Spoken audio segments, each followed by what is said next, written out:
All right, go ahead. You're live. It's showing up. Perfect. Okay. Well, welcome everybody. Sorry about the delayed start. Let the record show that we're starting at 6:17. It appears that we have a quorum on the screen. Let's see who is, and it looks like Chris Rose is rocking out to something. I'm not sure what it is. Eric, you're on committee. Kate, you're on committee. Who else is? Kenny, you're on the committee, right? Not just a liaison. He is a liaison. No? Liaison? Yeah. Hi, Who are Carol. our committee members? We have Kurt, Eric Jepson, is he here? Yep. I saw him. Yep, there he is. Amaya and I are here together. Okay. Kate's here, and Dennis. Is Dennis here? Dennis No. is not. Eric Larson is. Eric Larson. Dennis is here. Oh, Dennis is here. Perfect. Dennis Perfect. is on the phone. Dennis is here, okay. And then on the liaisons, we have Bill. And then Yes. Chris is a liaison for 2 different groups. And Kenny's here.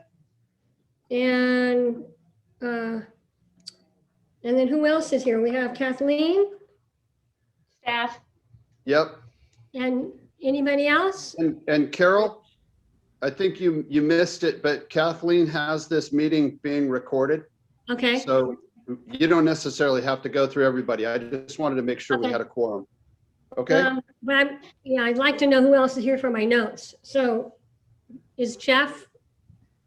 Yes. Jeff, I see Jeff's face on the screen, so Jeff is Alright. attending. Okay. All right, I think that's And- everybody. And You got Rich Maravich. Here.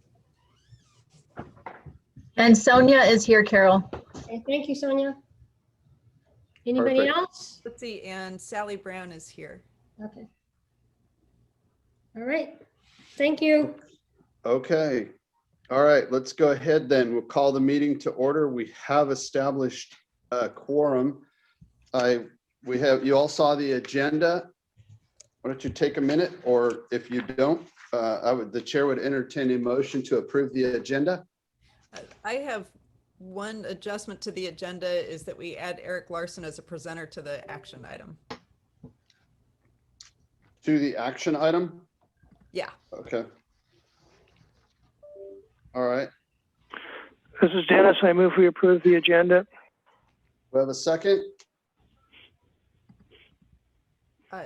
If the motion is to approve as amended, I'll second that. Yeah. Is that? Yeah. Okay. The motion is to approve as amended. Okay. Moved and seconded. All those in favor? Aye. Aye. All right. Show your hand if you would. Thank you. On the screen. Any opposed? Okay. Oh, Carol and Amaya, without your screen on, if we're raising hands, we can't. No, that's okay. We got enough. I didn't hear any opposed, so that's what we're going with. All right, we have, take a look at the minutes from the November 2020 meeting, if you haven't already. And when you're ready, I would entertain a motion to approve the minutes or make appropriate changes. I have one small change, just at the very beginning, present were, the Kenny's listed as being from PC and Chris Rose is also from PC. I'm assuming PC's Planning Commission. And so after Kenny, there should be a third or a second C. Second, another C, yes, got it. Thank you.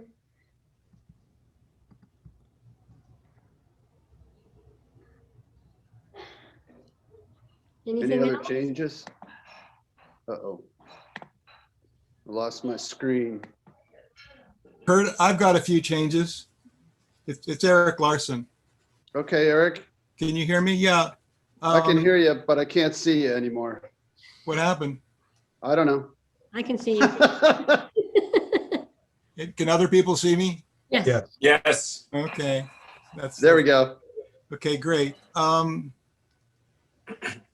have 2 general statements. One is, since these things are sometimes useful years in the future, I would avoid these acronyms and abbreviations. I mean, you just saw the problem with PC and this and that and whatever. So I would suggest that abbreviations be spelled out at least the first time they're used in something, if not all the way through. Good, good suggestion. Yeah. In the first item, city council feedback. Again, and I would be with these meeting notes, the other general statement is to be as specific and clear as possible. So not referring to things as it or that, but actually saying it even if it's the second time in the same paragraph. For example, there's consensus, the last sentence in the first one is there's consensus with both groups. I don't know what both groups means. Okay. And if you got a month down or 6 months down the road, it would be even more confusing. Well, so because I said the ad hoc committee and the council, but it's not clear that that's the two groups I'm talking about. Not to me. Okay, all right, Okay, maybe add just a little bit of clarity to that, Carol. all right.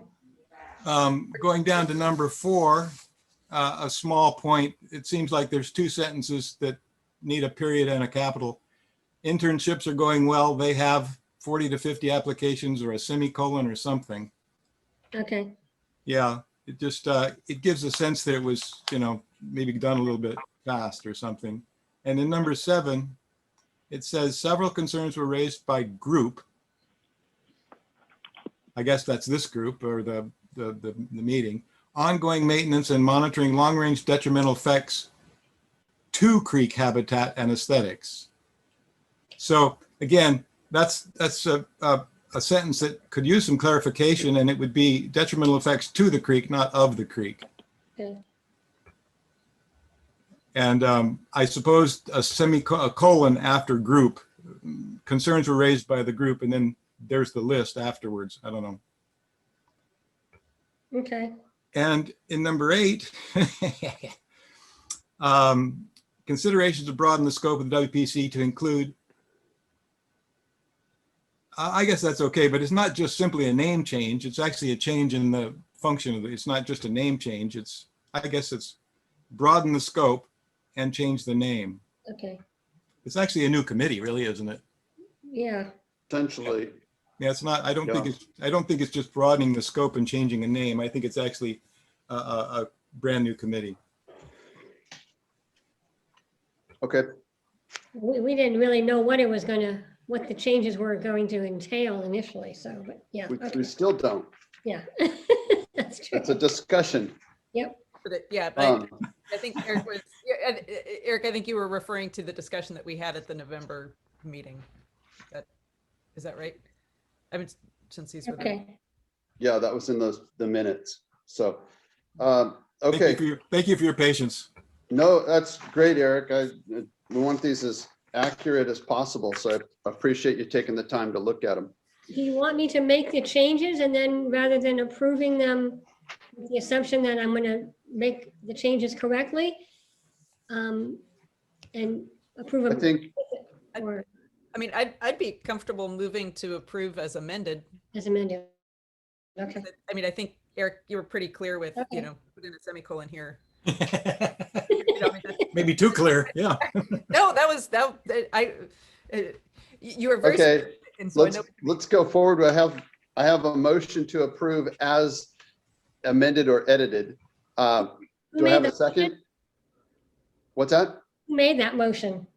That was Kate. Okay, Eric, was that a thumbs up by second? Eric Yes. Larson is seconding. All right. Any other discussion on the minutes? Let's go ahead. All those in favor, can you show hands or say yay if you're not showing your screen? Any Yay. opposed? Thank you. Was that Dennis? Any opposed? All right, we're making progress. We got minutes approved. hey, Kurt, I realized Yes, ma'am. that something kind of got dropped off when we revised the agenda, and that's that the new member, which was on the first agenda, but it got dropped off when we revised it. So I just wanted to, actually it was on roll call. Never mind, I'm mistaken. It was the first item was the new member introduction, which we kind of rolled past. I just want to let people know that Denise Columbano, who was Harold's appointee, is moving out of the area, and so she was no longer going to be on the committee. And when I spoke to Harold, I offered to be her replacement, and he agreed. And so I am now officially on the committee as Harold's appointee. Excellent. Thanks, Carol. And sorry for skipping over that. I didn't even see it there. I missed it. So welcome to the committee, Carol. Thanks. It's gonna be strange having you on the committee. All right. Well, that's excellent. That's excellent. I don't know how the magic happens to get the website updated with that, but it'd be great to have Carol listed on the website. Okay, all right. Okay. Carol, can you see to that? I can, yeah. Oh, Kathleen Kathleen has will her take hand care up. of it. Kathleen, you're Okay. muted. All right. Let's we got public comment. Anybody from the public wish to comment? Jeff? Just a few quick comments. Number one, it'd be nice to be added back to the distribution list. I was on the distribution list that Carol sent out with agendas and stuff, but I was dropped off later ones. I didn't see Okay. this, some I'll of the check items come out about Okay. the. So, Well, our Okay. policy- yeah. Sorry about number- that, Jeff. That was Yep. not intentional. Christine and I are kind of in transition, handing things back and forth, so I'll make sure that is fixed. Thank you. The other thing is, okay, it's springtime. I think the danger of high flows and spillage from the dam are past. It'd be a nice thing to put back in the pedestrian bridge that was on the creek. I know that the LPCCC Rich had promised that bridge, I think, to Winters. I don't know what happened to it at the end of Yeah. last year, but it'd be a good time of year to put that back in now. Yeah, Rich has donated those, and so they belong to the city now, so I will talk to Public Works about getting those installed. Thank you. Uh-huh. And I guess the other thing is I keep bringing it up, and I think we should put it on the agenda at some point to do. I don't know how many of the committee have been wandering around down at the creek, but there's parts of the creek and the restored area that are in pretty drastically poor condition down there, and it would be good to have a review of condition. Especially there's parts of phase 2 that were supposedly restored 10 years ago and have been planted 2 or 3 or 4 times and still don't bear trees. So in fact, we've lost trees in the process. I'd like to see us go over that. So a review of park conditions. Okay. All right. Thank you. Anyone else have any public comment? Kenny, your hand's not up, is it? Then put it down. Nervous twitch, sorry. Nervous twitch. No, I got it. Yeah. Hi, Sally. Hey, kind of echoing what Jeff had to say. I think it would probably not be a bad idea for you to also dust off the weed abatement plan that we developed years ago when I was on this committee. And I know Chris Rose spent a lot of time working on figuring out what were the right herbicides that should be used for the various weeds. And it would be great. Also great if somebody could mow down there a little bit. I know that we want to promote access to the creek, and given COVID last year, access was way up. There were a lot more users, but it is so weedy down there that you can barely see that there's a creek, and it's very limited access actually to the creek itself. So if you don't have, I still have that weed abatement plan on my hard drive if people have lost touch with it, but it was something that was approved by the committee, but I don't know is that it's ever been followed. No, I have a copy of it, Okay. but thank you. Okay. So If dust off somebody weed would- abatement and mow. Yeah, if somebody would like to forward that to me, I'd be happy to take a look at it and forward it along to Public Works. Because we're talking about weed abatement right now, actually. So if somebody wants to forward the plan to me, that would be great. Okay. Thank you. All right. Anybody else? All right, let's go ahead and move right into the discussion items. Number 1, restoration project updates. Rich Maravich. All righty, so I'm here for Mark Snyder, who's actually taken over supervision of field work in the park. Mark is finishing up mulching the plants, fertilizing, watering, just caring for the plantings, replacing any that didn't make it. And that's about all that's going on right now. Okay, thank you. Is Mark going to be coming to the meetings in the future? He declined this invitation, so I just am getting updates from Mark, passing them along. Okay. Okay, thanks. Yeah, seen a lot of the work that crews up on Dry Creek or up on Pleasance Creek as I drive home. Some impressive amount of work done in the winter months. Good and bad that we're in drought, I guess, right? Indeed. Okay, anybody have any questions for Rich? Thank you. Let's go on to item 2, Nature Park Extension Project Update. Kenny, is that you? It is, yeah. So we're about finished. Our project will be completely wrapped, and I wanted to invite the committee to, at some point, do like a wrap tour where we can all walk together if you're interested, and we can talk about the work that was done. Interpretive signs are done. They're beautiful. I sent them out to all of you so that you could take a look at them. And luckily, someone forwarded them to Melanie Truen, who gave us a lot of great feedback in time to correct some of our errors that were made. So that's great that they'll be, now we know who to send them to for a really good eye. So, and exciting thing to add to that is that we're also had some extra money in the budget to make signs for Winter's Putah Creek Park, which look really beautiful by the same artist, and they're almost done as well. So yeah, things are wrapping up, and we're ready to close the books. Great, that's exciting. Does anybody have any questions for Kenny on that? Go ahead, Kate. Quick question. So at least it's Nature Park Extension. Well, it's out by the PG&E area. And so whether it's you or somebody else, that with the pollinator garden, it looked like there was a lot of work done there recently. Is that Putah Creek Council, or is that somebody else? Yeah, that's the stewardship team working in conjunction with Amy Williams at Yolo RCD. Oh, great. Also, some of the master gardeners with Stephanie and myself and a few other volunteers. We're doing a lot of weeding out there. Great. Great. I think, a couple months down the road, maybe we can do the group tour. I'm still wearing a mask and playing it safe. And I hope most of you are, but Definitely give us a couple of months to all hopefully qualify for our vaccines, and then we can gather. That would be delightful. Really don't like these computer meetings if we can meet face to face.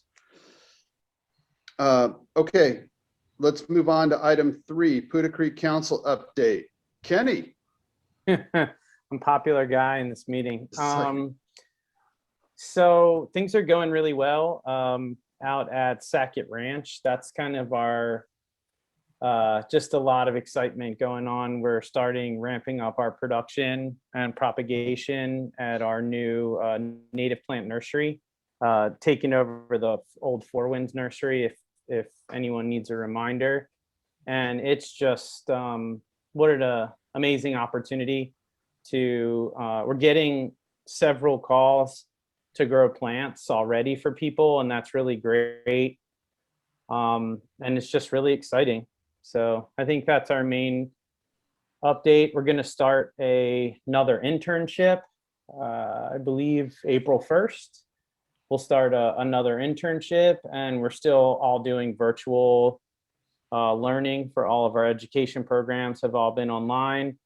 And I guess another good thing to report is now that we're in red and should be heading into orange soon, we are resuming doing safe, socially distanced outdoor stewardship events for people that want to volunteer in small numbers, following very strict guidelines that we follow for outdoor youth sports. So it seems to be the best formula to follow for keeping everybody safe outside. That's great. Did you guys get that mulch that came down from the walnut orchard, your neighbor? I think we have enough. I think we have enough wood chips stored at Sackett now for probably, no joke, probably 5 to 8 years, I'm guessing. Yeah, I saw a couple of truckloads go down there. I figured that's where it was headed. Yeah, if anybody needs mulch now, we have it. Good, good. Well, that's great. And are you guys doing contract propagation? Okay. Yeah, we are. We're just kind of being as helpful to whoever wants us to grow. There's been a lot of interest for some LNU, like growing stuff for LNU burn areas, which is interesting. And we got a grant to grow for Solano RCD's education program, which we're really excited about. And a contract grow from Yolo RCD, and another potential one from Napa RCD and Tuolumne. So we're just getting a lot of things coming in. It's an exciting time. Great. That's awesome. And we definitely plan on giving away extra plants to landowners. So. Oh, good. Maybe I'll bring my truck down there. That's excellent. Anybody have any questions for Kenny on this issue? Kenny, maybe give yourself another couple of months to get situated. I'd sure like to come out there and tour what you got going. Definitely. We'd love to have you come down the hill. Good.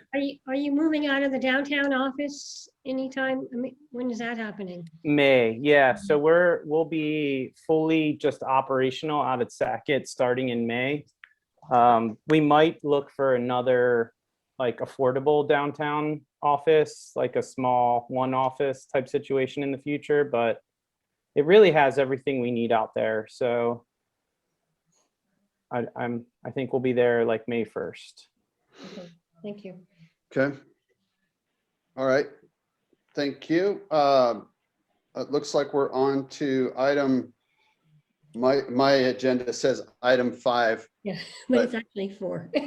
4 must have gone really quick. Solano RCD update, Mr. Rose, and you're on mute. Right. Hi, everyone. Hello. Just a quick update here. I don't have anything much of an update or a update for the Planning Commission at this time, but for the Solano RCD, working in partnership with Yolo RCD and SQUA on Arundo treatment. So basically, we did treated all the Arundo on Pleasants Creek and Dry Creek this past year. And we're still getting signatures and agreements for landowners on Pleasants Creek with hopes of doing future treatment along Putah Creek. As you guys all recall, or maybe you don't recall, it's part of a multi-year project to control Arundo donax, giant reed, false bamboo in the watershed, not just in Dry Creek or Putah Creek or Pleasants Creek. But Yolo has led the effort on this, and it's basically mostly in Cache Creek, different sloughs in Yolo County. So it's basically the whole Putah Cache watershed is the concept there. And we're still trucking on that. Let's see here.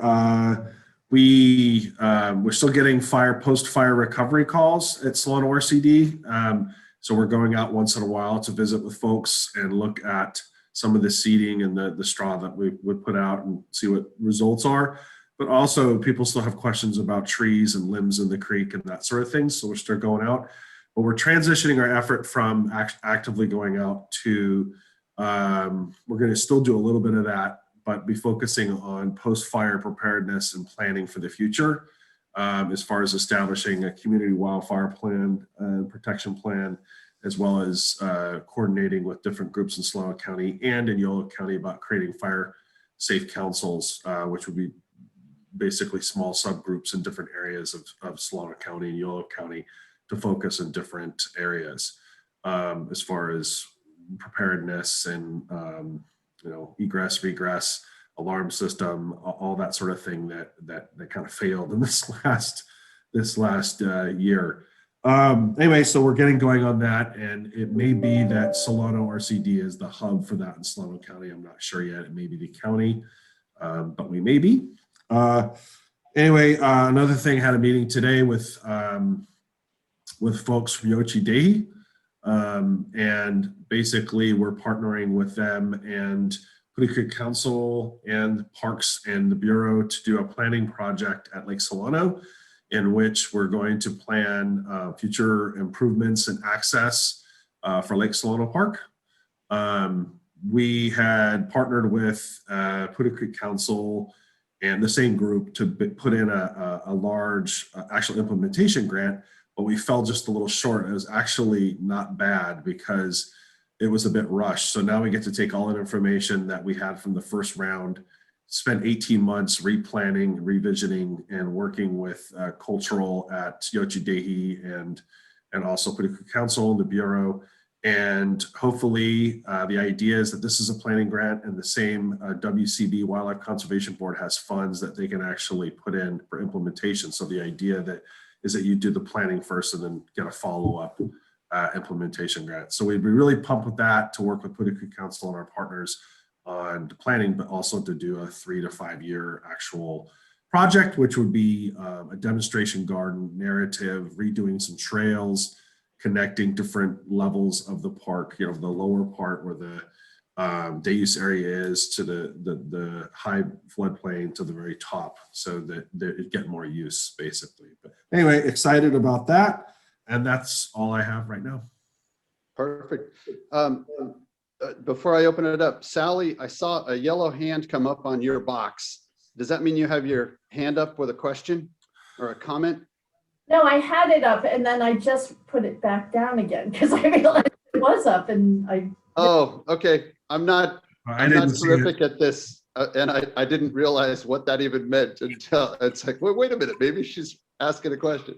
Yeah, no, right, anyway, thank you. Sorry about that. So anybody have any questions for Chris? Chris, I do.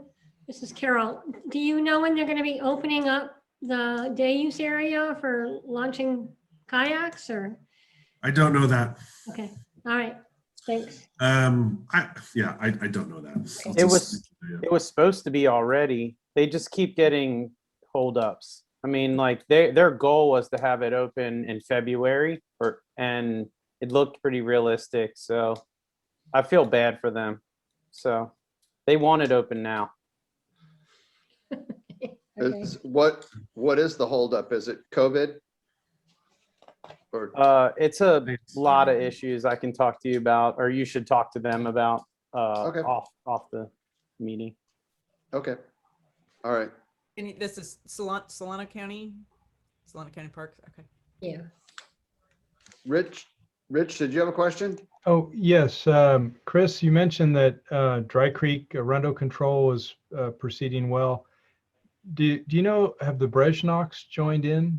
They're the I should say the control south of the crossing of 128 is going. Yeah, we're still working with a few people on because I don't believe those folks are on the south side. They're on the north side or the upstream side of the crossing. Yeah, so we haven't, Rich. So, yep. Okay. All right. Thanks, Chris. Let's move on to item 6, the nature park maintenance and activities. Carol. Well, to start with, we did get our reports from both BSK and Sac Valley Conservancy regarding their annual visits to the elderberry area, and everything was okay. I mean, we're still short elderberry plants, and we Their advice is to plant more, but we need to wait for approval from Fish and Wildlife before we plant any extras. So and they never really look at the reports and respond, so I'm not sure if we're going to get any feedback. I know that Kenny's got plenty of plants when we're ready to plant more, but we need to get the irrigation kind of back in place if we're going to do that. Because last year I was watering by hand, and that would be a lot more challenging if we added a lot of new plants. But the mulch has been helping. We'll see how they do this summer. It's going to be hot and dry, I'm sure. So I'll probably be watering by hand again unless I can come up with a better idea from the Public Works guys. And then I'm not sure who wants to take the lead on the discussion. I sent you guys some, we forwarded some slides or pictures regarding some of the neighborhood kids, and they were doing building forts by digging some holes and then putting up some arundo poles and making little teepees out of them. And so one of the holes got to be fairly large, and there were some concerns about that activity. There's also been in the past neighbors that have put up little swings off of the trees that are behind their homes. And so we just thought it'd be a good discussion to talk about what those concerns are and what activity is acceptable and what's kind of over the line. Another activity has been, I guess there's some kids doing like little dirt bike trails and a couple of little jumps. And so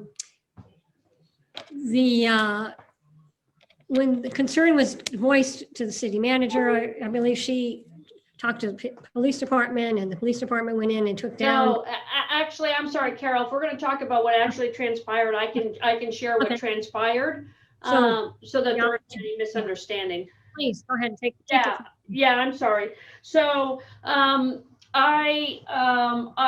concerns had been mentioned to me, and so I sent an email off to Public Works and I copied the police department. It happened to be a holiday that day, and the reason I had copied the police department is because I had known that they had been down in the creek bed on several occasions related to homeless encampments, and I know that this was not a homeless encampment, but just because of just general context and general information, I had copied the police department. My thought is that the Public Works department would go out when they were back on duty. It was a holiday. They would go out and investigate. The police department had time, so they went out the day that I had forwarded the email to the chief, and the chief had forwarded it to the on-duty folks. And when they saw the amount of activity that was out there and the impacts into the creek area, they made the decision to dismantle the forts. But I didn't contact the police department to go investigate. I had copied them on that, and then when they saw it, they decided to dismantle the fort. So it really was something that was intended to please go out and take a look at, and then it just kind of went from there. And I don't know if it's, I'm not on the committee, but if I can also add, I'm a mom of one of the kids who had built the forts. And when we say the police came and dismantled the forts, the police literally came and smashed them all down and left them in broken heaps around the creek area. So just so everyone has a clear picture of what exactly happened. And I just happened, a community member that was a former committee member, and I just happened to be walking by with my dog when that happened. So I actually witnessed the police smashing the forts down and called up to them and said, whoa, whoa, whoa, what's going on? That's where the kids play. Just because I thought maybe there was a misunderstanding that maybe it was a homeless encampment or something. And they just continued to smash it down. And so I sent an email to Kathleen lodging my concern about this, because I really think that the youth should be encouraged to play out there. Granted, big, huge holes maybe is over the line, but anyways, that is what I experienced. Eric, I see your hand up. Yeah, go ahead. I don't know how to do the Zoom hand, so I'm going to use. That's okay. I know how to read that one. Okay. this is the first I've heard of this, so I'm thinking on my feet here. I do spend a lot of time on the creek, actually most of the time on the other side of the creek, and I did look up and see those things. And my first thought when I saw them was how cool. Just reporting what I felt. I'm not making a judgment. I just thought that's really cool, man. I wish I could, you know, I'd love to do that kind of stuff. So I would like to know the nature of the, if it was a complaint or a concern, and what was the nature of that. And it just, excuse me for a second. And also what are the perceived problems with that activity? You go ahead. Who wanted to respond to that? Kathleen, did you have your hand up? Yeah, well, Okay, I'll why respond don't you because go? because I took it. It was a concern about the hole digging. That was the concern, that the hole was really deep and it was really large. So I can't. So when I passed along the concern, it was, please go investigate. I have since spoken with the police chief who spoke with the officers who were out there that day. I was not anticipating that the police would take action, in all honesty. So according to the conversation that the chief had with those officers, they were concerned about what they saw in terms of the hole digging and their perspective. And again, I'm only repeating what I was told, was that potentially it could be, quote unquote, the term attractive nuisance, which means that people who are not there to play, not the kids, but those that do hang out, and there are some people that are hanging out in the creek bed doing drugs and other things, could find that to be an attractive place to hang out. They might go in there, and then they felt that the hole was dangerous. And so that's why they dismantled it. In all honesty, from a judgment perspective, I wish they hadn't done that, but they took the initiative to address what they thought was not a good situation. So the concern had to do with the amount of damage by the hole digging, and that was the primary issue. Okay, yeah, it sounds like some mistakes were made. Yeah, Eric, then Bill. Okay, so I was just gonna wrap it up now, and the community of the kids, and I'm also one of the dads of those kids, got together the next weekend and had a hole filling party. So in terms of those holes, they're now filled up. And the forts are, there's other forts that are sort of in process, and there's still use. The kids were kind of bummed out from that particular interaction, but I'm sure, you know, time moves very fast for them. So they're already in another place, I think. Did you guys put some elderberries in the hole before you filled it back in? No, we did not. So regardless of how it was handled, where we are now is we have, and this was also the play area that, or rather the in-between zone between the floodplain and the bike path. There's that sort of mid-level area, and it's still moderately impacted by that, and it's still a play area, but it no longer has the holes. So I feel like we're already kind of past the whole thing, and certainly the kids in the community are not going to be digging there anymore. Well, Bill, did you have something you wanted to add? Yes, I do. So I think it's not just the holes, was a big part of it. It started with one and seemed to multiply. Then there was another one. Then there was another one. There was also, I saw some steps carved into the side of the bank as to act as steps to walk up the bank, you know, taken obviously with a shovel. But another concern that I witnessed down there, I could see where these, it looks like, you know, off-road bicycles, where there's, you know, older kids, not so much the younger kids, but maybe teenagers, I don't know, but down there also with shovels, digging trails and putting jumps in, you know, and so they're digging into the side of the bank there. And I just could see if we do happen to get some rain, water running down those and eroding all that out. And I mean, I think the bigger picture from here would be to figure out, how do we let people know what is appropriate use of, you know, the park? We want to encourage use of the park as much as possible by kids, by adults, by everyone. But, you know, how do we encourage that? Do we need to put signage in certain places that say, no digging or no, no carving trails with a shovel or something? I don't know what kind of wording, but to let people know what's acceptable and what's not. Kate, Yeah, no, I part of it is I echo what some other people have said about that. On one hand, I'm so thrilled that there are kids out there playing and playing in the dirt. Yeah, I mean, just getting to be kids outside, and that is fantastic. And so I really want to encourage that sort of thing. And at the same time, I think it's important that we think about what the impact is on the resource and what works and what doesn't, and if going forward, if we decide that it'd be good to have some sort of policy, that it be something that, well, I think it's a sort of thing where if we look at it as like, oh, hey, this was great, neighborhood kids were out there doing something. If it was a different group coming in and doing the same activity, would we feel the same way? And so we need to have a policy in place so that we don't make decisions based on who's digging a hole or who's doing a vertical trail down or who's carving steps, this sort of thing. And so I think if we have a policy in place, that would increase the chance of decisions being made in a way that work, that are applied equally to all groups who may be using the resource. all right, thank you. And as said, I think there were multiple groups down there, and so folks digging holes aren't necessarily the same that have made some of the pretty steep trails down. There are some additional holes that were dug previously that are really close to the creek, and so there might be some impacts from those. Eric, thanks, Kate.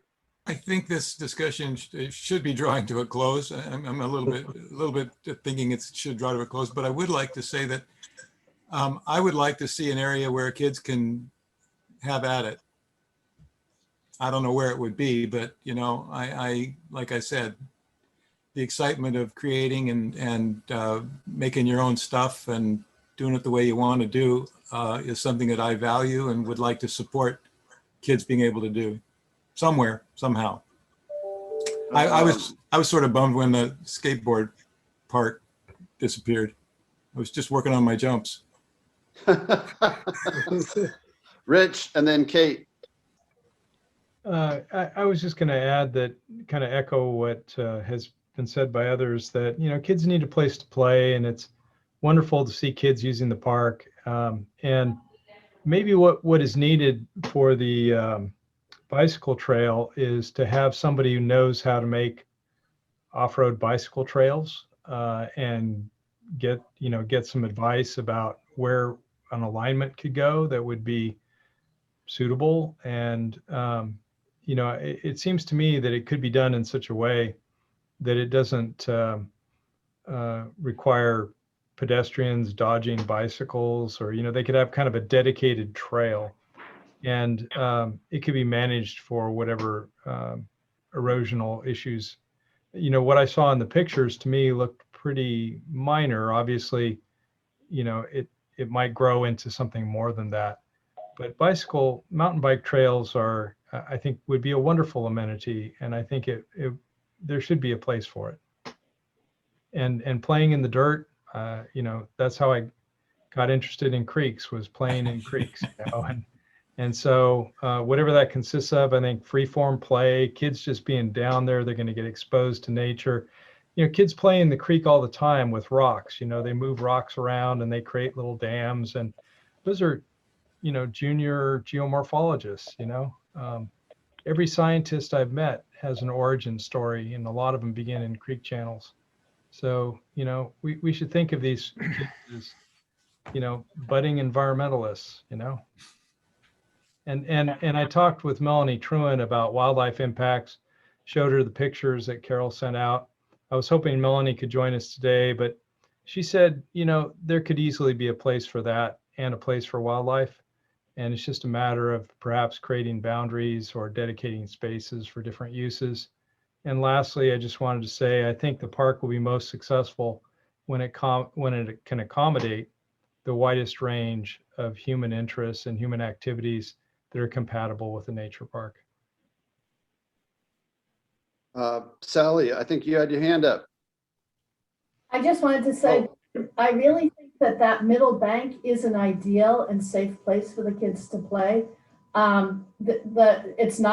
It's literally a huge area that's safe, but not interfering with anybody else that's out walking on the nature trail or down at the on the creek bed.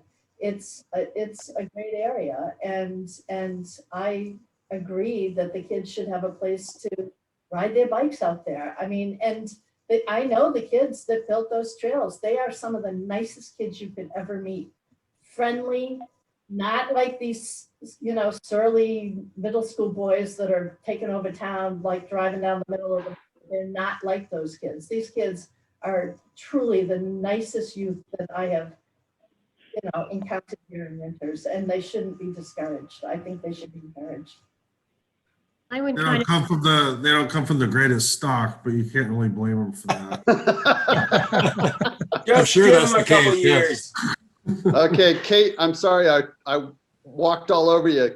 You had your hand up and I had meant to call on you. No problem. If we decide that, yeah, it'd be great if there's a place where people can just do, I mean, as Rich said, the free form play, which I'm really thrilled that there are kids out there really just playing, and that there's, if it becomes relevant, I think if City of Berkeley did Adventure Playground years ago, I think in the 70s, where it's, I mean, there are kids down there like hammering on scrap wood and building zip lines and forts and this sort of thing. That's in a location where they don't have the luxury of having the resource that we have here, but if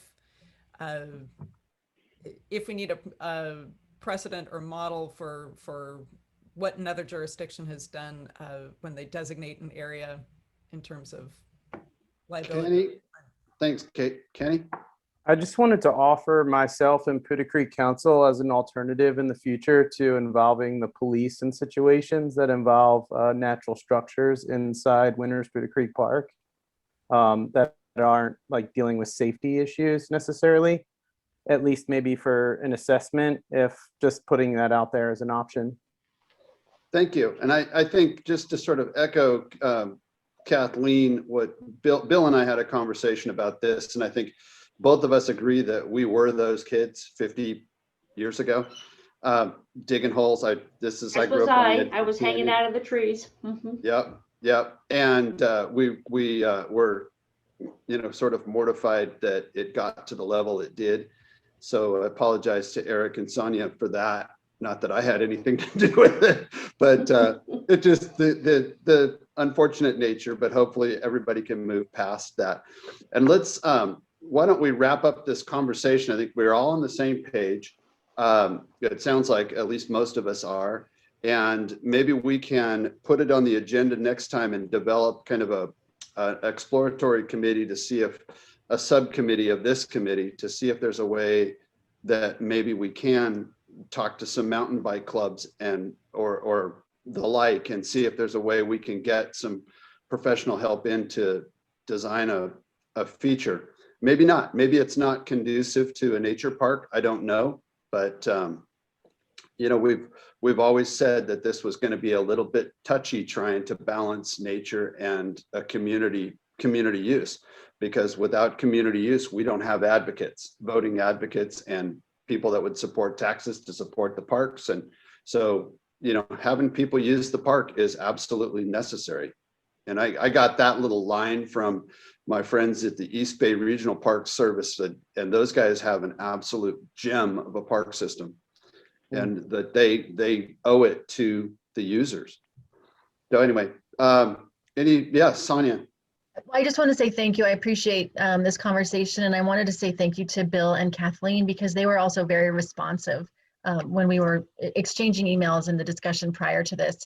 And I'd also just love to encourage you to include some of the kids in that planning, because they're so They have so much energy for it. So any involvement that the kids can have in it would be really appreciated. And they That all would be consider great. themselves stewards. And Sonia, since the inception, we have tried mightily to include a child or Yes. a young adult in this committee. And we're in kind of a dry spell right now, but it's pretty difficult to get that involvement. But I'd love to see that. Okay, thank you. Yep. Okay. Everybody ready to move on? Let's go talk about the, let's see. Hold on, Kurt. Yeah, sorry, Eric. Sorry, since we're on the subject, Eric. This is a little side thing for the Nature Bank Trail. Right in the middle of the trail, there's a spot where the cable has been down for months, where the city had come through and done some maintenance or something. And that seems like an easy thing for those guys to go back and just tighten the cables back up. So on the south side? On the north side of the trail, about halfway between the two entrances on Creekside. Yeah. Okay. I'll Oh, make up a there. note. Okay. I'll make a note. Thank you. Thanks, Anyway, Kathy. thank you. It's one of the cables, the post and cable part of it there that protects the elderberry area in there, I believe. Yeah, we took it down when we were doing mulch and we never got it put back up there. So. Okay. Kenny, you had another comment? Also, if we're reporting stuff like that, I saw today some teenagers dragged a couch down there and are like sitting on the couch against their living room. It's really hilarious, but I mean, I don't know who to report that to, but probably want the couch out of there. Yeah. It was really funny. I mean, like, it was like, they're just acting like it's their living room. Like, Can I just say, I watched them do it. They worked hard dragging that couch down there. I believe it. It's a real couch. You need to put wheels on it. That's a lot of energy to expend to kick back and take it easy. I will send an email to Public Works and ask them to remove the sofa. Thank you. All right. I would say it sounds like it was all downhill. Boom, boom. Okay, so we are on item 7 now for the PG&E gas line. Carol, your name is attached to this. Yeah, I followed up with we had really good conversation with Kathleen, led a great conversation with PG&E and engineers regarding how we got to the point where they think going under the creek is the best option. She asked a lot of good questions, and I asked our city engineer for update, and as far as he's heard, they are still hoping to go under the channel. One of the suggestions that was made as part of that conversation was Rich mentioned putting in a weir, a rock weir to kind of offset any concerns regarding erosion. So Nick from PG&E was looking for a contractor to maybe help with that. There also, Kathleen brought up permitting issues, and so they're working on addressing permits that may be required. And they did look at trying to go in the existing car bridge structure, but it sounded like that wasn't going to be a viable option. So I think that's the latest I have heard from PG&E. Kathleen, do you have anything else to update on that? No, thank you. That's it. Okay. So they're still planning to go under the creek, but the rock weir was a suggestion from Rich to try to deal with any erosion deflection. So I think they're looking at that. And it's certainly if they can't get their permits in order, then we're not going to be granting them the permit they need from us. So, yeah. Eric, I think had a question. Eric Larson. Well, basically, I find it unacceptable what's going on. Part of the background to this is they did not make efforts to do it the way they were going to do it originally. They were informed when the bridge was being made that they needed to redo it under the bridge, and they never did it. The pipeline serves gas to 7 people on the other side of the creek. We're proposing to have permits and engineering and to interfere with the integrity of the creek for the rest of its life for delivering gas to 7 residents? I find it unacceptable. And that treatment to the creek, I believe, will be detrimental to the integrity of the creek for decades and decades, if not centuries. May I clarify in terms of process, how I think the process might work? So from a process perspective, they've been told they need to secure permits from the resource agencies before we would even consider an encroachment permit. So hypothetically, if the resource agencies were to even approve the request, and I don't know if they would, but hypothetically, if they approved the request, then PG&E would come to us with an encroachment permit application. We have not approved anything. So from a process perspective, then that application with all of its supporting documentation would come back to this committee for input and consideration. And given the sensitive nature of the request, we would then take it to the city council. So there are 2 opportunities along the path for not only input from this committee, but from the public. And ultimately, we would take it up to the city council because it is not a standard encroachment permit request. So that would be the process that we would follow. I want to make sure everybody understands we have not granted approval or even tacit approval for this request. And I don't know how the resource agencies even view this request, in all honesty. And I'm strongly opposed to a weir, Rich. I just representing the integrity of the creek, I don't see it in the long-term interest of the natural environment. Well, that's a pretty strong objection coming from you, Eric, given your background and training.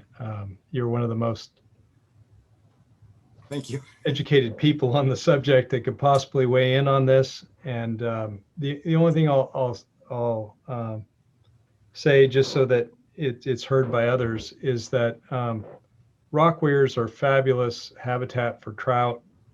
When we realigned the channel, we reconfigured the rock weir. It doesn't have the same benefit for trout that the old rock weir does or did. The rock weir at 505 is great for trout. And it would be a place to go fishing underneath the bridge. That would be the benefit. Other than that, it's natural materials. There are many natural features. Cache Creek has rock ledges, as you know, that are rather similar features. And I'll let it go at that. So I guess my comment is it's more of a question, and that is, if it's only serving 7 individual or businesses, who's footing the bill for this? Is that PG&E just saying they're replacing their existing line, so they're paying for it? That seems like a huge expense, given all the admin time to go get these permits, let alone digging the pits on each side and jacking the bore underneath the creek. That's a hideous expense. Besides an environmental impact, yeah, for 7 residents, Yeah. a good question, Kurt. I mean, I pay a PG&E bill and I wonder where it goes. Well, I'm from Paradise, so I have my own issues with PG&E. Rich. So let me just say that you can have a rock weir without a pipeline, but we just have to find somebody else to pay for it. That's all. But okay, Kate. But Rich, Kate, you're gonna have to go through me for a rock weir. Sure. Fair enough. Kate, well, you had a point? I share many of Eric's concerns about PG&E's process with this and the wisdom of putting a gas pipeline under the creek, and especially for 7 people, and this all being proposed in the midst of a decided move away from use of gas in residences. Oh, the global warming angle. I like it. Yeah. Yeah. So,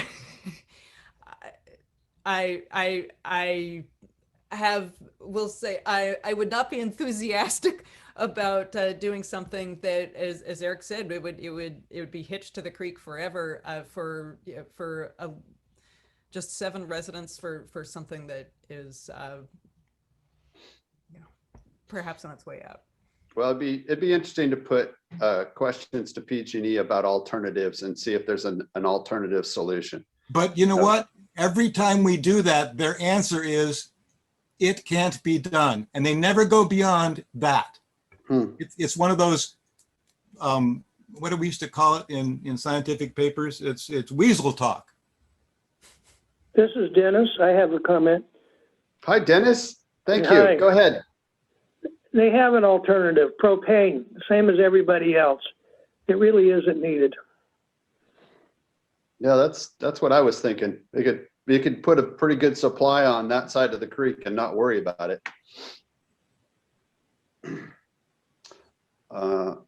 Okay, but they have an existing easement across the trestle bridge, right? I guess that would be a question directed to Kathleen. So my understanding is that, well, they have to take it off the trestle bridge. They have to relocate it. It can't stay on the trestle bridge. We did ask a lot of these questions. We asked if they could put it on the vehicle bridge and cage it for security purposes. They said no. We asked what happened if the line was disbanded or decommissioned, and they said, well, you're right, it would be propane service for, I thought it was 9, maybe it's 7, for the handful of customers that are on the other side of the bridge. That is an alternative. They do seem to be very particularly focused on this particular route, and we don't know why, other than the fact that they want to keep going. Now, their only franchise rights are for roadway right of way. So they don't have rights across the creek where they want to go, we don't believe, because they're in the creek bed, not the roadway. So their franchise rights are specifically related to roadway based on what was signed in 1935. No, that's interesting. They had to produce the franchise agreement. We couldn't find a copy of ours. That's interesting. Eric? I'm sorry to keep going on. Kathleen, I have a degree in civil engineering and I've worked with engineers all my life. And I don't accept the answer, it can't be done. When you say, why can't you put it under the bridge? And they say it can't be done. That's not an answer. I want to know why it can't be done. It has something to do with their security protocols, and you're right, they did push it off, and they just indicated that it couldn't be done because of their security protocols. Yeah, they kind of give you the kind of, I'm the expert, would you please step aside, you don't know what you're talking about kind of attitude, and it doesn't work for me. But anyway, I thank you for your efforts. Thank you for your efforts, and I'm going to go on mute. Eric Jepson. I was just thinking, perhaps we could invite them to one of these meetings and ask them to represent their opinion more clearly, and then we could take them to task. Okay, we'll table that one for consideration. I'm just amazed that it got as far along as it did. And I think it was almost an accident that Carol brought it to the committee as kind of an afterthought. And it begs the thought that maybe this could have happened without permits, without, any kind of public comment. Looked like it was headed that direction, but that's just my parting comment. Thank you. Okay, anybody else have any comments? Kate? No, just thank you, Carol, for heads up for bringing it to the committee's attention. Yeah, Carol PG&E thanks you. Happy to help, happy to help. Yeah. All right. Well, so yeah, let's move on to item 8. If there are no objections, goals short and long term. That's kind of a wide open category. Eric. It seems to me that the Natural Resources Commission actually addresses this issue head on. So you might just skip from that to the action item. Let's just do that. I agree with you. Okay. I have something that more or less fits in here, since one of our one of our goals had been to have a liaison sent to the Climate Action Plan Development Board. I'll include a 30-second update here if that's all right, since I'm the liaison. Sure. The Climate Action Plan Development Board has wrapped up its work and has drafted a document, the Climate Action Plan, and as well as a proposal for a City of Winters Climate Action Commission. And they were charged with both of those by the council. And so I believe it's slated to go to the Planning Commission next week and then would head upstream to council. Great. Okay, thanks. Well, let's go ahead and tackle the action item. And, you know, I guess, Eric, we added you as a presenter. Bill's on this, Kate's on this. Who wants to take the lead? Eric and I are going to tag team, and then Bill's going to be our resource person for bonus here. So as background, so what we're talking about now is the proposal for the Winters Natural Resources Commission. And as background, that since this committee's mission had been pretty project specific, that there was discussion at the council level as well as at this committee about, so what do we do going forward, and do we expand to include Dry Creek, or do we do something broader? And so council had a discussion about it, and Bill and Kurt discussed, and then at our November meeting there was what this committee decided to do is form an ad hoc committee to match what council's discussion, and to draft a proposal for the Winters Natural Resources Commission. And so Eric and I are the two members of this committee. We represent this committee on the ad hoc committee, and Bill, as Mayor Pro Tem, and Council Member Pierre New represent council.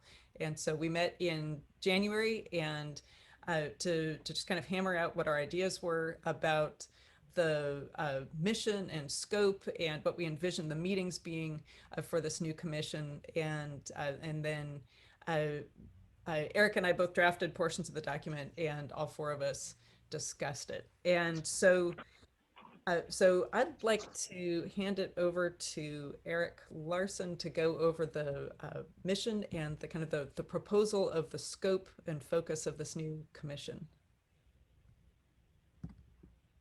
And so my Zoom screen's moving around, and I'm trying to find him on there. Let's see, Eric Larson.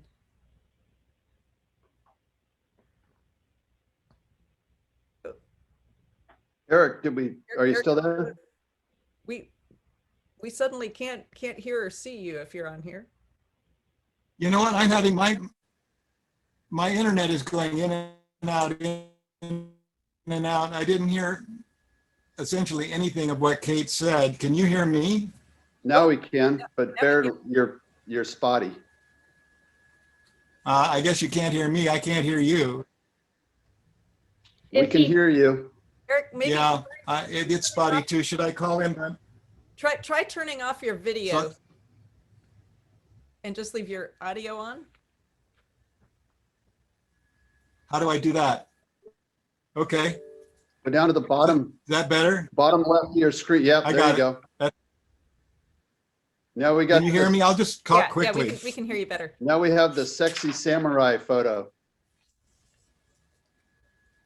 No comment. Or thanks for the compliment. One of the two. I'm not sure. That was okay. That was in the mountains of Japan, by the way. That was taken. It's beautiful. Yeah. Anyway, it was a real. Since you couldn't hear, basically, I brought it up. So you're on with the mission and the focus of the. Okay. Let me go through this rather as briefly as I can here. What we're presenting are our proposals, and just proposals, and we seek feedback and suggestions. So I really want to briefly outline two main aspects. One, the goals that we've drafted, and the natural resource areas of concern that we've proposed. Starting with the goals. In brief, there are two main goals. The first is to provide expertise related to natural resources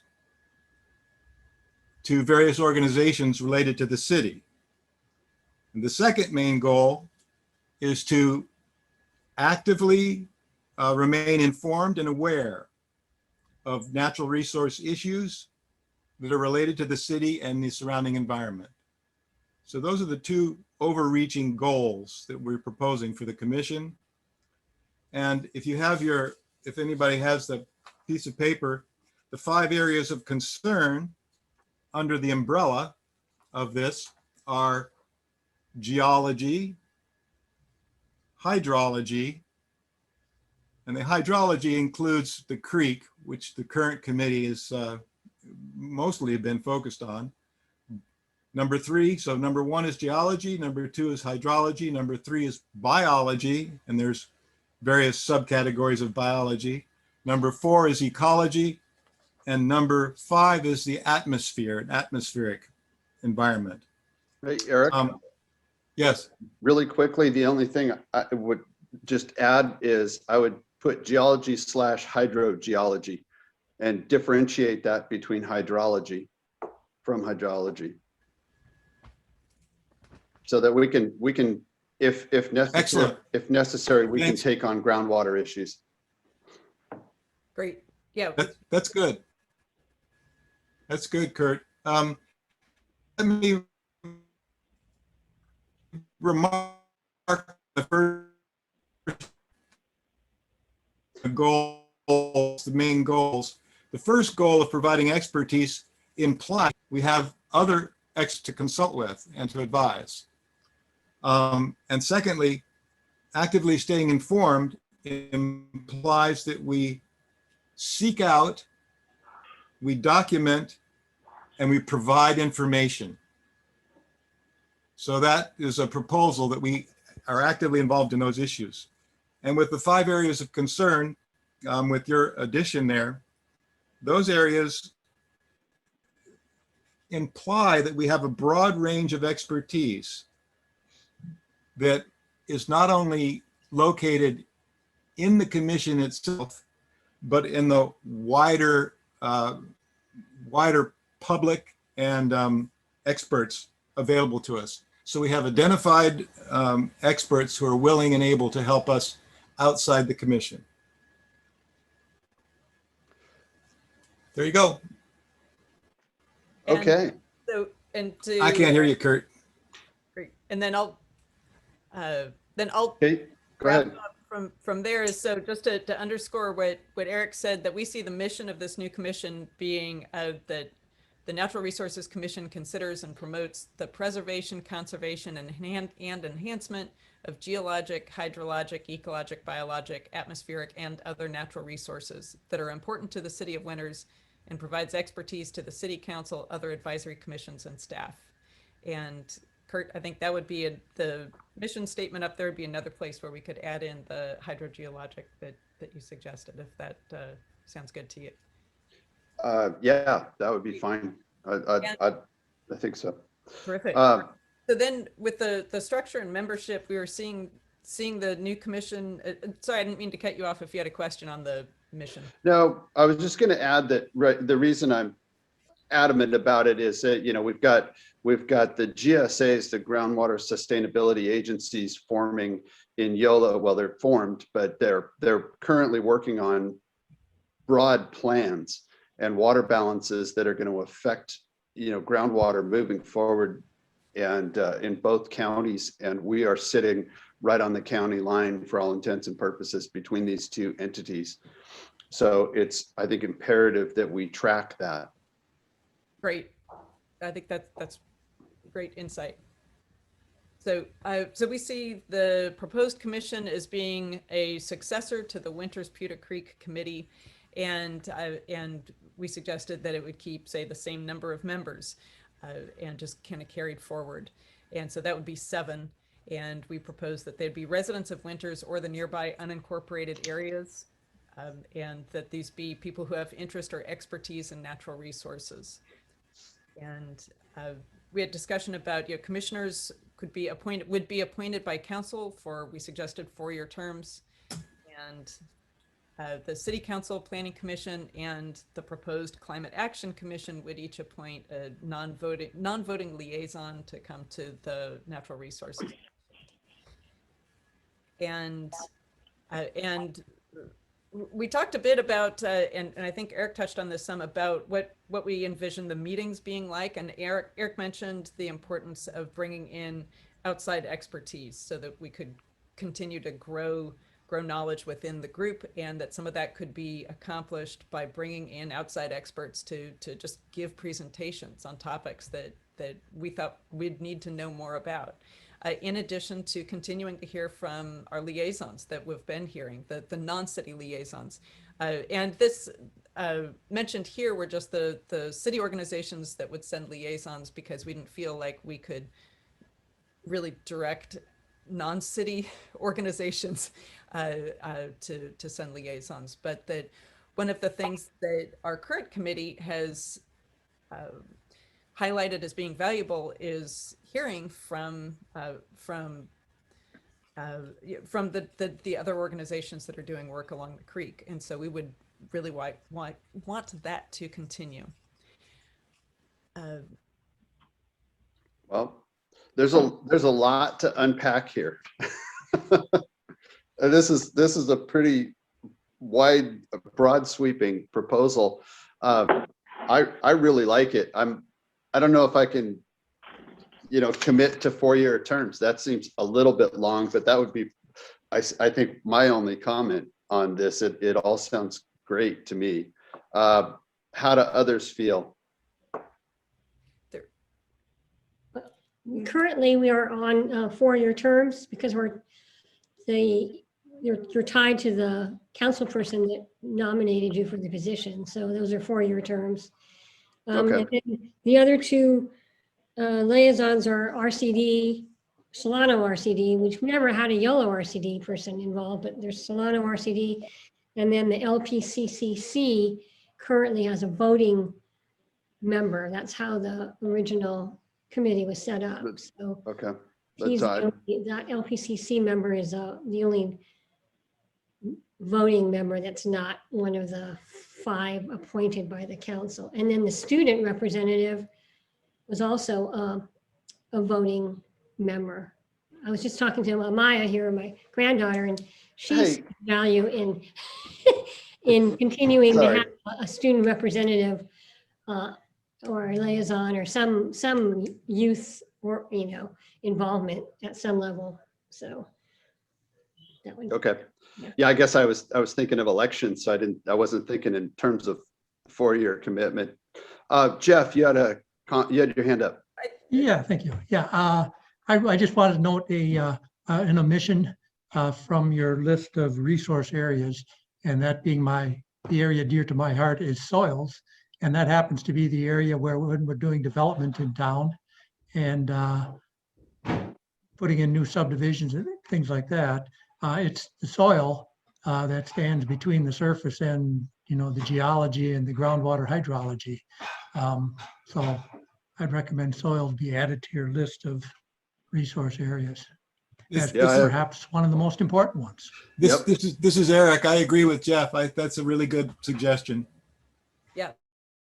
Thanks. I do too. Dennis, are you trying to say something or? No.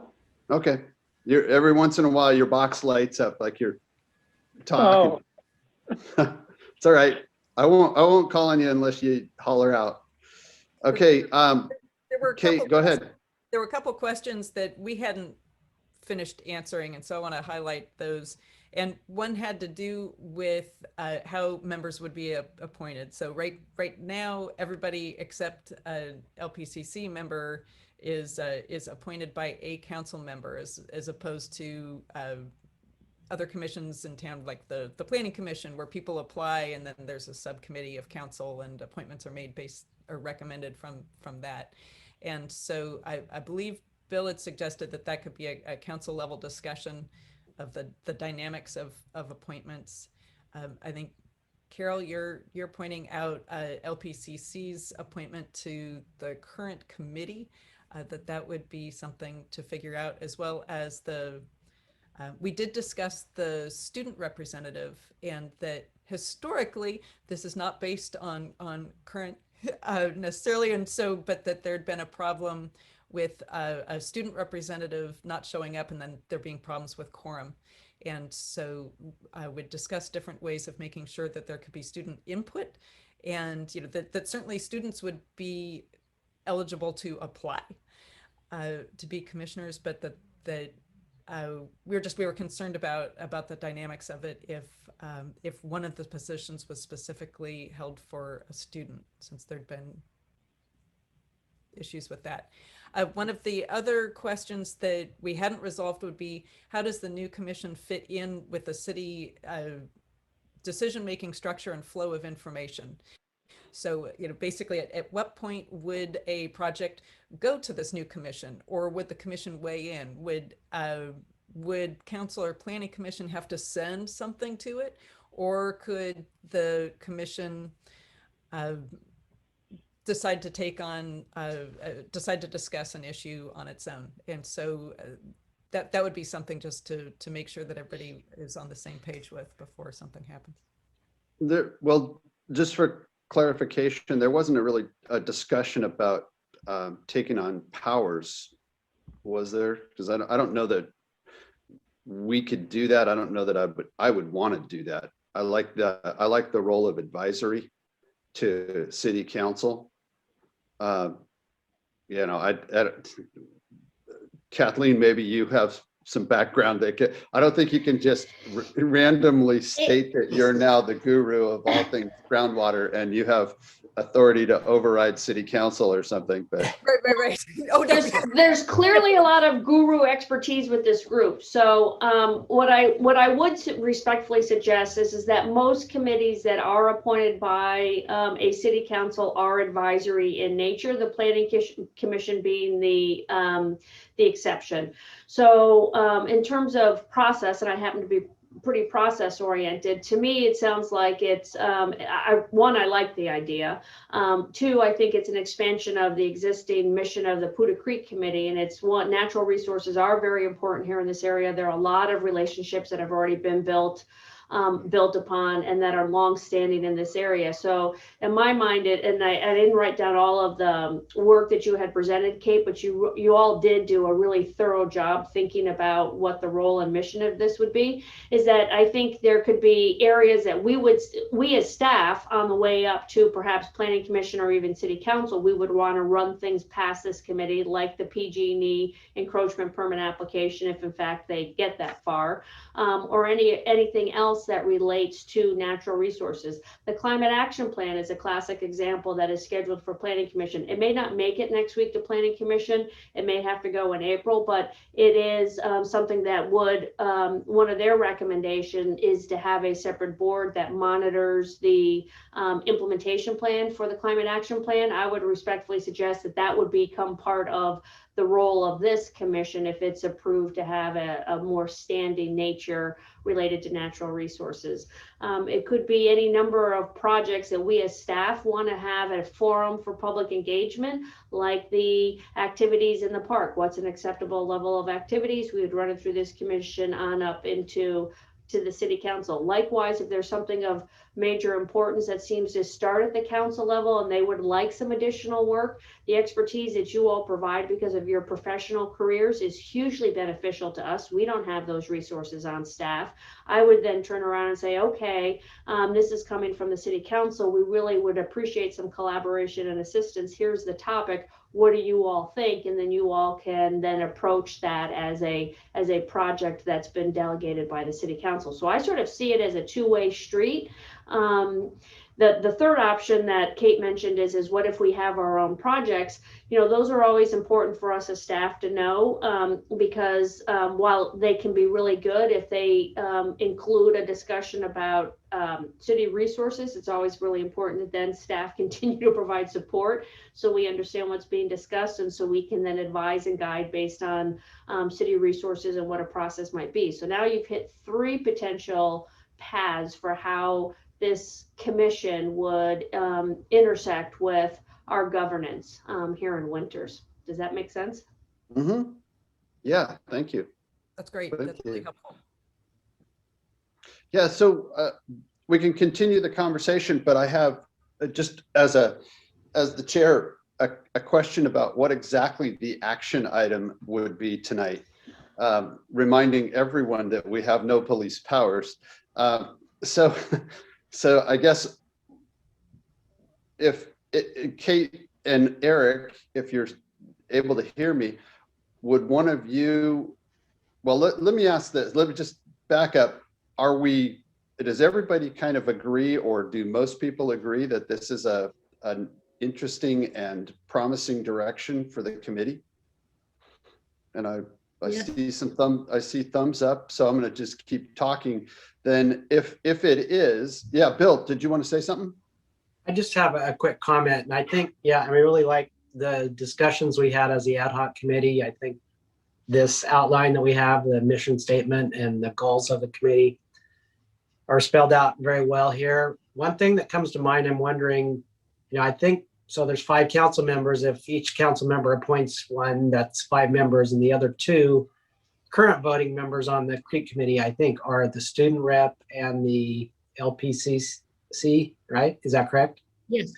So what I'm wondering is some of these other liaisons, like from the Putah Creek Council, the LPCC even, if we're going to broaden the scope of this type of a committee to include all natural resources, are those liaisons still going to want to be a part of this committee, since we're not just talking about creek issues, we're talking about could potentially things all over town?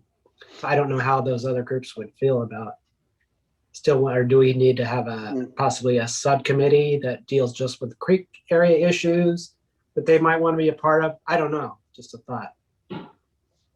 Yeah, I'd certainly want to, it's our origin story, right? I'd like to keep the committee, I mean, the creek as a certainly a significant focus of the committee moving forward. That's just my view. But that's along with the comment about possibly stripping off these other or not us stripping them off, but them deciding they don't want to be a party to this. The formation, we talked about a membership of 7, and I don't want to get it so huge that it's unmanageable, but there's, if we're talking about, what was it, 8 or 10 disciplines, we're going to need we might need some more expertise, and maybe we do that through liaisons or through experts that come in and present to us. I don't know, not everybody has to be a committee member, but just a couple of thoughts. Yes, Eric. I'd like to propose an action item. Thank you. I propose that the action item is that the Winters Putah Creek Committee disband or retire, and that the City of Winters Natural Resources Commission be formed.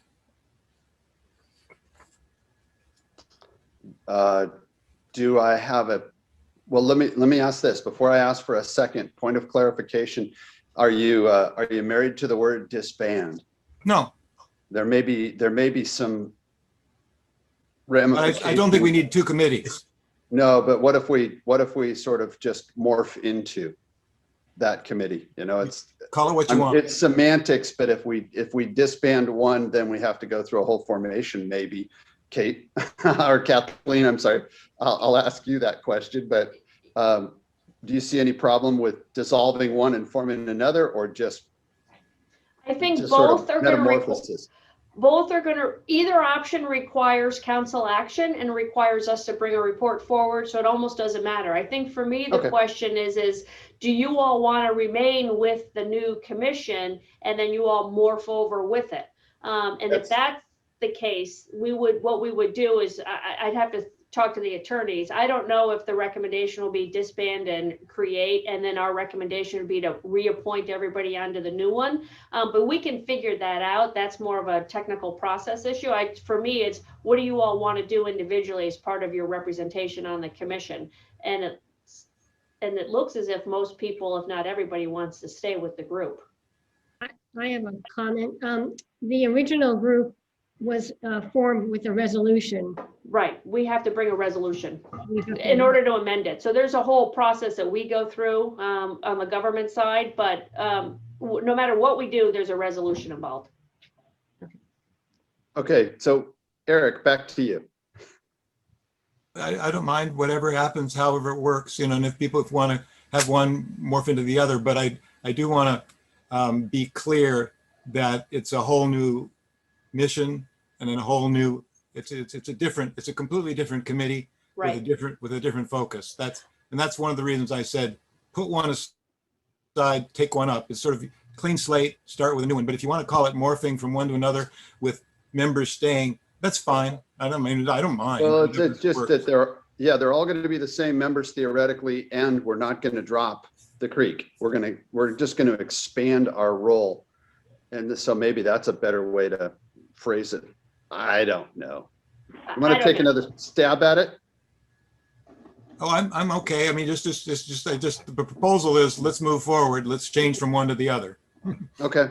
And Kate. I would add to the motion, or that and somebody who knows more than I do can say how we can do this. But if this proposal, I mean, we'd have to amend it to include the hydrogeology and soils. But I don't know if this committee votes to approve this proposal, or I don't know how that works. I mean, in terms of just. So what I would suggest, if you all agree, the motion could be you want to move forward with a presentation to the city council, reconstituting the Putah Creek Committee to become the Natural Resources Commission, with all of the existing members reappointed to the new commission. I mean, once I sit down and outline it, I'll probably have to call a couple people, and I'd really love it if all the work that you've done outlining this, somebody could email that to me. Then we'll make sure everything's all sort of clarified, because as I start to write it, I've probably missed a number of points. And then what in essence we will be doing as staff is taking your recommendation as a committee and communicating that to the city council with whatever that enabling resolution needs to be. Brilliantly articulated. Thank you. Exactly. So Eric, are you okay with since we're recording this, nobody has to scribe this exactly right now, but are you okay in concept with Kathleen's reworking of your proposal, your motion?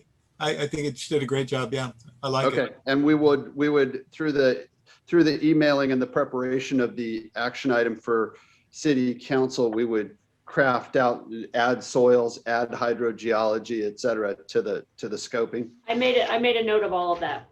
Perfect. So Eric, there's a motion on the table. Do we have a second? I second it. Thank you. That was Carol? Yes. Okay, thank you, Carol. Any further discussion on this? Okay, I'm going to call the vote. All those in favor of whatever Kathleen just said, aye? Aye. Any opposed? All right, the motion carries. It sounds like our recommendation will be to reform. What word? Reconstitute. Reconstitute. Perfect. That was governmentese for you. You all can specialize in the sciences, and I specialize in government. That was perfect. Good. I like it. You go, girl. What I've heard in years. So hey, I will try and get this for the April 6th council agenda. I may not make it, just given other projects. So if it doesn't go April 6th, are you okay if it goes April 20th? Yeah, I think so. Why don't you reach out to Eric and Kate? Okay. And are either or both of you willing to take it to council? I'm happy to. Eric, okay. If you want to both do it, Let's talk about that. We'll make it work. And I assume Bill would probably introduce it, be the champion. Sure. I can do that along with maybe Kathleen. I'll write the staff report. There we go. Perfect. Well, let me know too. That would I would probably like to be there as well. But That's fantastic. Oh, this is pretty exciting, guys. May I ask a clarifying question? What about the liaisons that you all were mentioning? And I apologize, I don't have them all memorized. Does somebody want to reach out to them to see if they still want to maintain that relationship? Or are they all here? They're not all here, right? I think Kenny left. Well, what the Solano SRCD doesn't, it's not actually a liaison relationship, is it, Chris? No. Okay. No, but I imagine that we should extend a hand out to Heather at Yolo and then start inviting Yolo to the meetings. They don't have to have an official liaison role, though. No, So you we have guys what? just make me feel important once every couple months. And So we have what, Lower We'll add Putah that to Creek the Coordinating proposal. Committee? That's one, right? And PCC? Yeah, Those are the two with liaison. yeah, and actually the resolution does call out Solano RCD as a liaison. Oh, okay. Well, Chris and I stand corrected. No, wait, I no, think, I think if we, my mistake. That's, no, that's not right. Right, I think we just said the, spelled out the city organizations that would do it, and so. We'll clarify as part of preparing the Yeah. staff report. Right, that sounds good. we'll get this nailed down behind the scenes. Eric Larson. Really quickly, just so, because we're all on the line here, I will edit the statement we made, and I'll pass it by the other 3 members of the ad hoc committee. And I suspect, Kathleen, you should have it in your hands in the next day or 2. Perfect. Excellent. Excellent. And I thought I saw that, Sally emailed the weed abatement plan. Oh, okay, I haven't been looking. Okay. Maybe to you, Kathleen. I thought I saw it come up on my screen, but if not, I can do that tomorrow. I have it too, yeah. So. And Sally, if you're on the line, thank you for doing that. Okay, guys, I think we're at the end of the rainbow. Let's, I would entertain a motion to adjourn the meeting. I'll move that we adjourn the meeting. Thank you, Kate. Do we have a second? I second it. Thank you, Carol. Any opposed? All right, good night, everyone. Sorry for the screw up at the beginning. We'll get it worked out next week or next month. Next meeting, Bye. are we going to stay with every 2 months? It wouldn't be till May. Well, May- see, I think that's part of the problem. You could probably set it every month and then just activate it every 2. I don't know. No, I mean, I'll our have to- meeting would be May 18th. Is that, we're going to stay with every? Oh, other- yeah, we have for the next meeting. Sorry, next meeting, May 18. Yeah. I'm taking your word for that. Okay. Thank you. Okay. Bye, y'all. Bye, everyone. Bye. Night.